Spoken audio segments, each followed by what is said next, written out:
పాపి అయిన రాహాబున్ నీవు ప్రేమించినావుగా,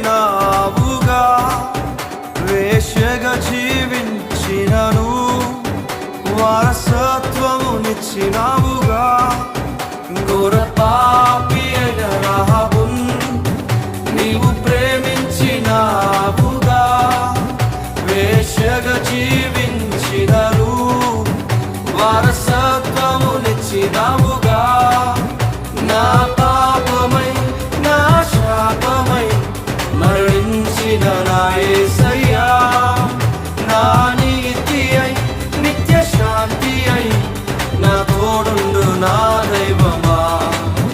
నా పాపమై నా పాపమై నీ శాపమై నీ కొరకే మరణించినవాడు నీతిగా నీ కొరకు నిలబడి ఇక